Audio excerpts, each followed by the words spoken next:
The Women Count initiative is helping us to wake up to the existing gaps and find out strategies of how we can really strengthen the linkages in terms of different databases, data sets talking to each other.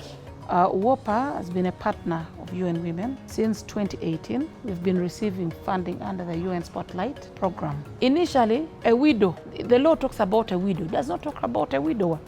It's not automatic that if, God forbid, I die, my husband should automatically take over my estate. So now the law which was assented to is more progressive. So as women's movement, we celebrate that because it means we are making progressive law.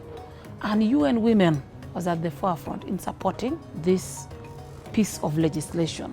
As a prosecutor, I have undergone trainings by UN Women.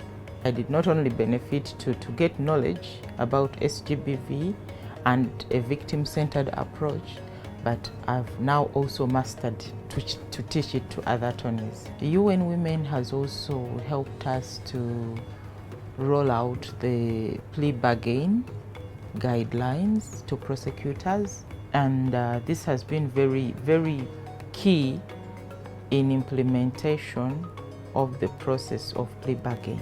Before their trainings, we did not seem to have a chance to neutralize the different approaches in this process. When we had these trainings, we have achieved a standard to follow.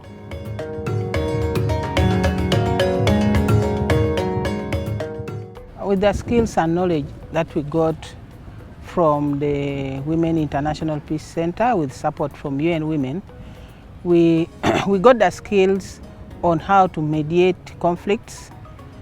We also started moving to the community to mediate conflicts in families, in the neighboring districts. We conducted community dialogues with different sectors. After the training, women opened up and they went for politics. We find that there are women now in decision-making desk. We need to involve more women to come to be engaged in this kind of project, to empower them.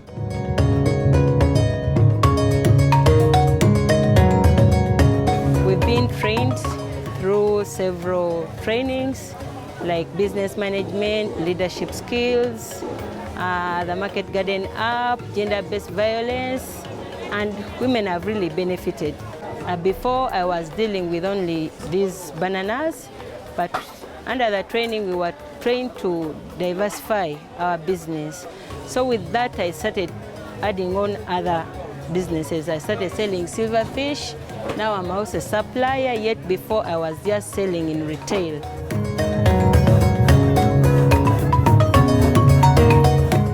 UN Women has been able to support NAPE and grassroots women in seeing how they can build their capacity in conflict prevention, but also to address issues of climate change and natural resources governance. This is a UN Women supported project aimed at engaging women to produce commercially fruits and cereals. And it's a project that is targeting vulnerable women who have for long suffered from the effect of the insurgency. Atie la mema pa jomu UN Women.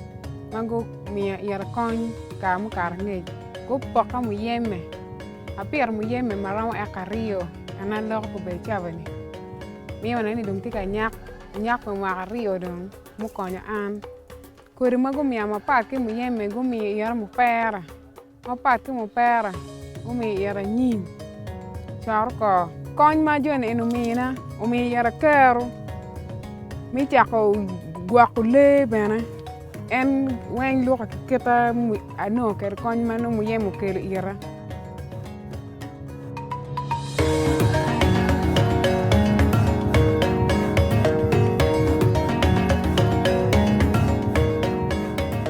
I came in Uganda in 2016.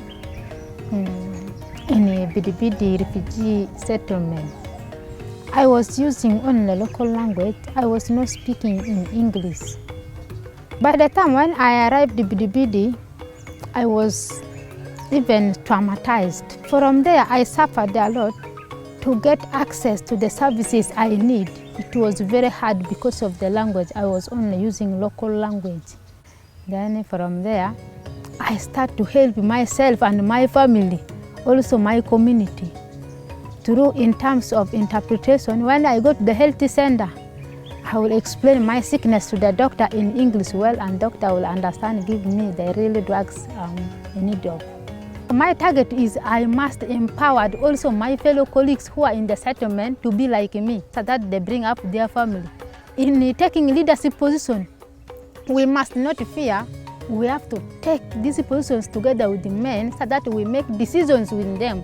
My message to my colleagues who are also like me in the settlement, we have to empower each other. Before I was trained, I didn't know some types of violence. I only knew common ones that we experience here in the community.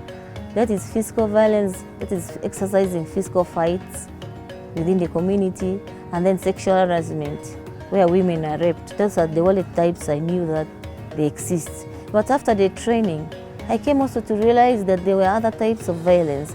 That is emotional violence, where someone is violated in mind, is tortured in mind. I didn't know there are also those kind of, it was a type of violence. I thought it was just a minor, it was just a normal kind of situation.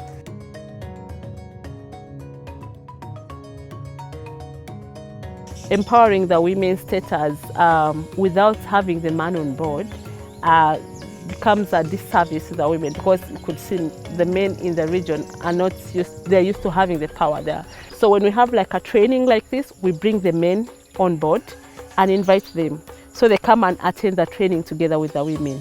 And then in this way, we give them to be able to talk about everything from household economy, what a successful household looks like, the importance of getting your own treatment. Because the women were reporting, you know, my husband doesn't want to stand online to get the ARVs. He waits for me to get mine, and then we share at home. And that becomes like a drug under dosage. They're able to appreciate that empowering the woman is empowering the whole household. In terms of culture, there are those things that have been proven harmful to our male and female humans, because we seem to have looked at females as the lower sex. So we've taken our communities through to make sure they recognize the girl child as a very important person. So we are saying no to female genital mutilation. We are saying no to this forced marriage. Women opened our eyes. They added to our thinking in terms of giving the right humanistic approach to this cultural institution. So UN Women gave us the light, and we are really happy that this is not something we can attain in a short time. These are things that really we keep engaging. They are very, very good partners to us.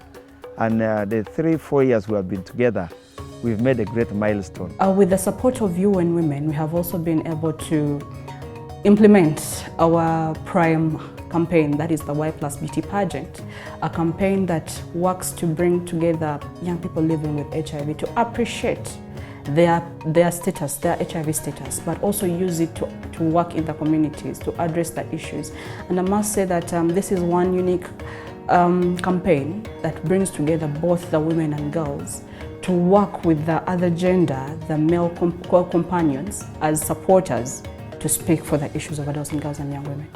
Through the Y+BT pageant, we've been able to see adolescent girls and young women take up spaces, advocate starting from grassroots level to community, to their district level, to regional level, and to the global level. We've had young people speak at the different international conferences. We've had young people lobby at district level. We had young people take leadership on celebrating the key days in the district. What does this mean to the adolescent girls and young women? It means recognition, it means the power to make decisions, it means leadership, and that's what we want to see for the adolescent girls and young women, their ability to live to the best of their capabilities.